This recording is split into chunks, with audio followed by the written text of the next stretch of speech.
Hi folks, Chris Martin here, doing our recap of the World Diplomacy Championships at Weaselmoot in Chicago.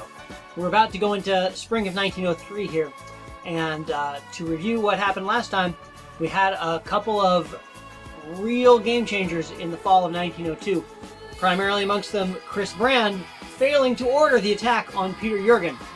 So let's start out by checking in with him and seeing what he had to say for himself immediately after.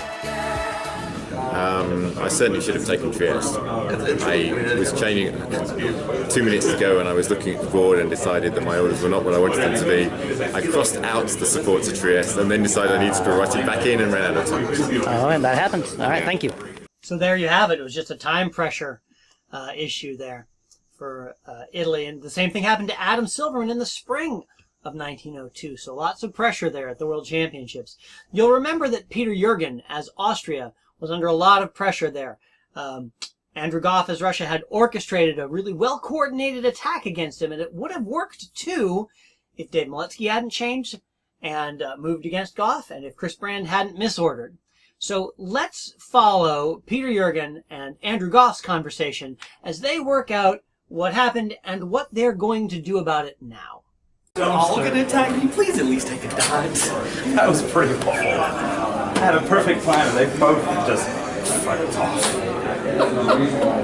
It was a good thing I tried to offer Brand something, otherwise I don't know what happened with Venice. Like, he wants to go. What do you think? Well, Dave kind of just stabbed me. I'm not a fan of getting stabbed. Yeah. How do we attack Dave? How do you... Well, he's going to go to East Room. He said we should have a three-way, but I don't want to get an obvious three-way conversation. I give that about a 30% chance of him not writing that order right.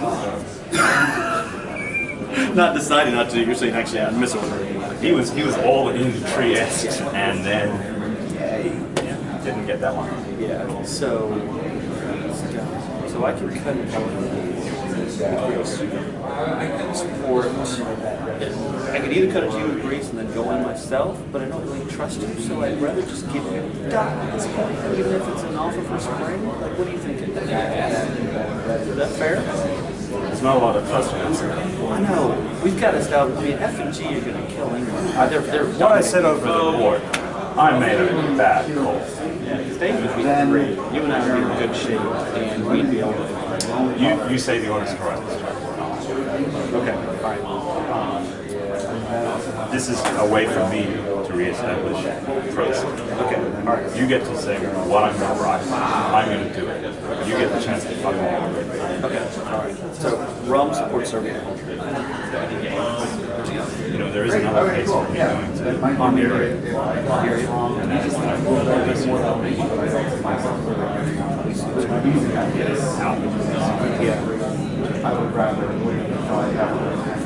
Let's do that. Because I don't think the way I need to give you two supports in anyway, so yeah, so take Romania. Because I don't think it's guaranteed if we do it this way, because if we do it this way, confidence will win, right? Yeah, probably. What are we doing? Sorry, what's going on? No, let's stick with the other plan. Let's stick with the other plan. You support me, because it's the same either way. I'll cut it to you. You support me. Okay. The other option is just to use Greece to support you. The G and my If we're establishing trust and you've been lying to me the whole time, let's do it the other way. Support me. A couple of things I want to point out in that conversation. How many times did they go back and forth on who was going to be attacking Bulgaria and who was going to be supporting it? At the end of the day, they agreed that Andrew Goff would be supporting Peter in rather than the other way around. But look at how they got there. Peter says, I don't trust you, so I want to support you in. Andrew Goff says, okay. And Goff says, you know what? You go ahead and write my orders. This is your chance. I'm going to do whatever you say, and if you screw me over, so be it. Peter says, okay, you support me in. So Goff says, you know, there's another good reason to support me in, and that's I could get out of Galicia. I could move from Romania to Bulgaria, and Galicia could follow down and get it out of your hair. And Peter goes, yeah, let's do it that way. But then he comes around again and he starts thinking about what Aegean can do and how we can make it a guarantee. So if Romania goes to Bulgaria with support from Serbia, that's one-on-one, and Constantinople supporting Bulgaria to hold, that's not going to be enough. Now, Greece can support that attack, but Aegean can cut that support. And similarly, if Greece attacks Aegean, it's just not good enough. They need an uncuttable support in Romania. Now, it turns out that that's no more certain than doing it the other way around. The only guaranteed attack is to have Greece be the mover and have Ionian cut Aegean. But that is not a set of moves that they agree on. They're going to go ahead and take their chances doing it that way. But that's the back and forth that you have in these kind of negotiations. And that was 3 minutes. It's a long time to talk about what's going on when you're on a drop-dead timing clock. Eventually, though, they did figure it out. Okay, let's pivot for a second, actually for the rest of the video here, from the east to the west. Let's look at Chris Brand and Nathan Barnes. And this is an important turn because Nathan is set up so that he could swing to the south, and Chris Brand is set up so that he could swing up and defend it. Are they going to do that? How are they going to work it out? What's the deal with that army build that France just put down in Marseille? Let's check it out. So I have not And lots and lots of armies don't seem to have anywhere to go. The army is there to make Silverman not shit. If I built the fleet, so Silverman goes. Okay, now we are back on spring. So Will be the first whether I don't know players. how I'm going to get a fleet eventually if I can pop something. But it's basically how long can I keep both of them wanting to? That's the game. It's fun. So. Okay. That's all that's going on. Okay. So And sooner or later, a shoe's going to have to drop, and someone's going to get crippled. But that'll probably be 03. Yeah. So there you see Nathan and Chris's really good relationship. Chris isn't worried about the fleet in the Mid-Atlantic Ocean going to the Western Med and being followed by English Channel, and he's just asking about that army in Piedmont. And Nathan is playing it really cool. They've got that DMZ set up in the Med, and neither of them look like they're going to violate it. The other thing that probably makes Chris comfortable is Nathan's sit-back, wait-and-see attitude. He's going to try and keep England and Germany working with him, and that's just fine by Chris.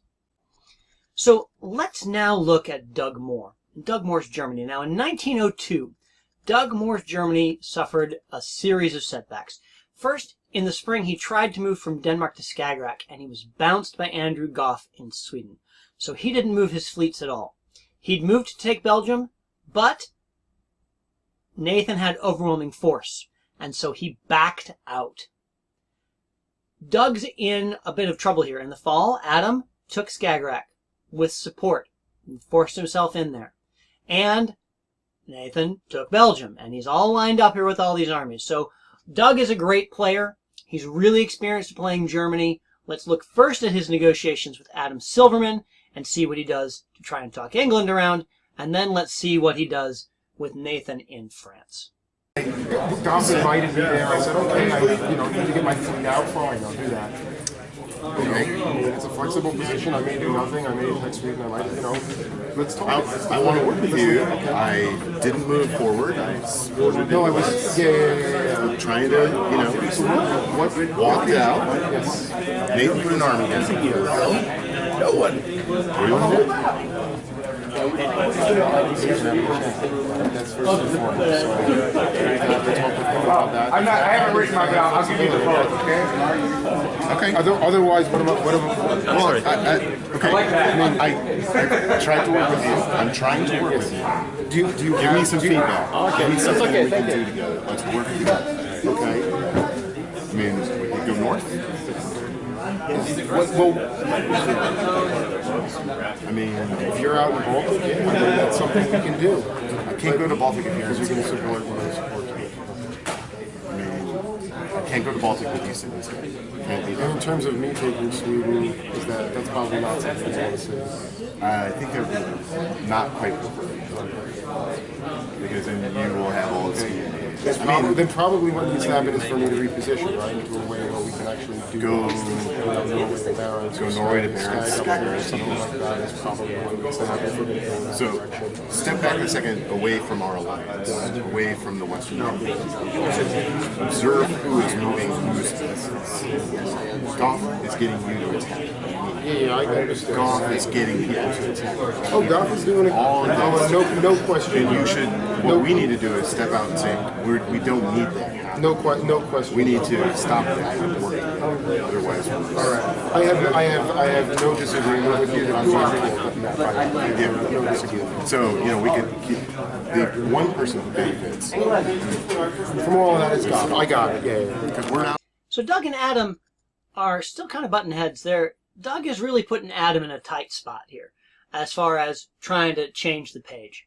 Because when Adam asks him about Sweden, Doug says, yeah, no, it would be not great if you got Sweden instead of me, because then you'd be getting all of Scandinavia. And Adam's like, okay.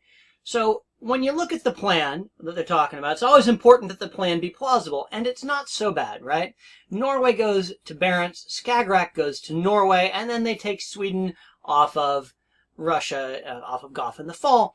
But why would Adam give up his good position here? Well, Doug has to find a plausible explanation for that, and Doug's explanation is that Andrew Goff is pulling the strings.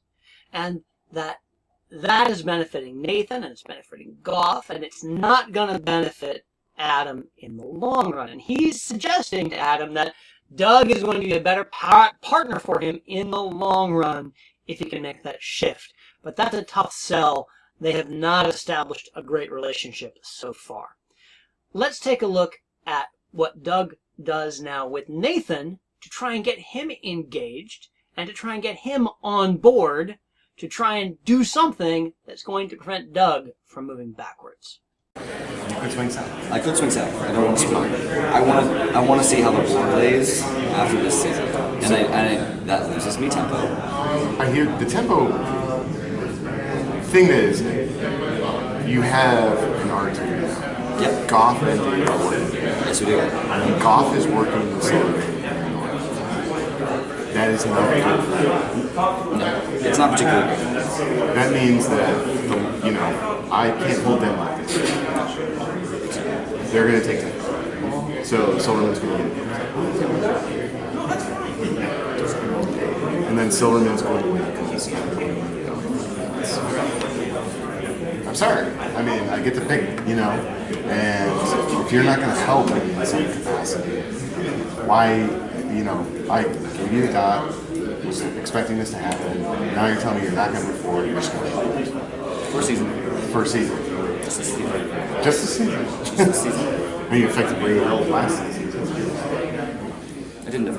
No, I took your back. Yeah. Oh, yes, the fleets. Absolutely. So I go down to 4. Silverman has Denmark. If he has Denmark, he's going to get Kiel and he's going to get... Doug, if that's the way you... I don't want to play it. I'm just saying that's the inevitable result. Given where I'm positioned. It's not about how I want to play. Right. That's what's probably going to happen. It's not an ultimatum. I just I want to work with you. Get done everything. I know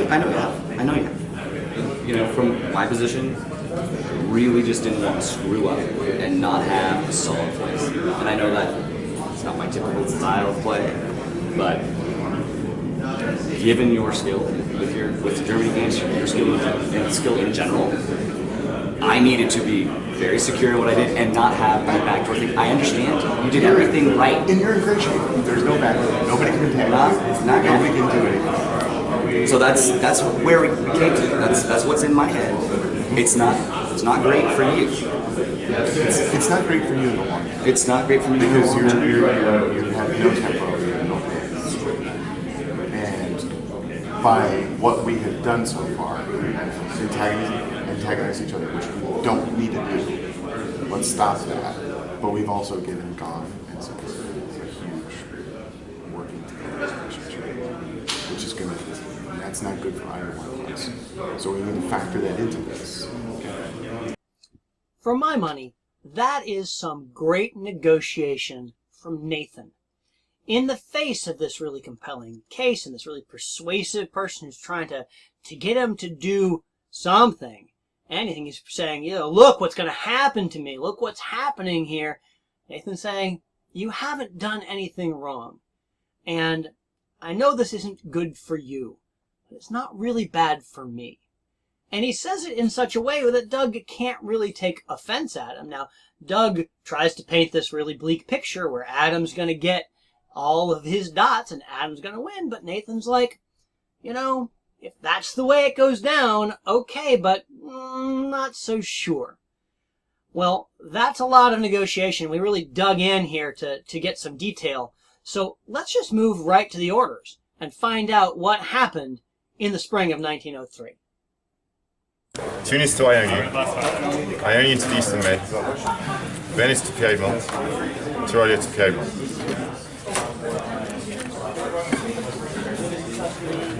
Picardy supports Belgium, Burgundy supports Belgium, Marseille supports something, Burgundy, yep.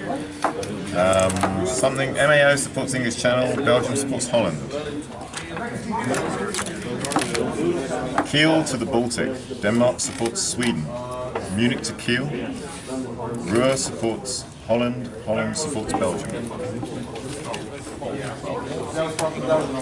Yorkshire to Wales, North Sea supports Skagerrak to Denmark, Skagerrak to Denmark, Norway supports North, I guess that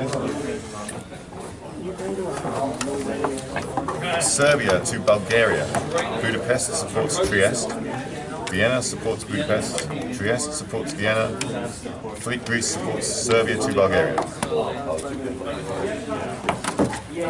Sev to the Black, Rum supports Serbia to Bulgaria, Ukraine supports Romania, Sweden supports Skagerrak to Denmark, Moscow to Livonia, Gal supports Rum. Ankh to Black, Bulgaria to Serbia, Kon to Bal, Aegean supports that move. What did Rum do? It supported the Turkish army's blown up. It supported Serbia.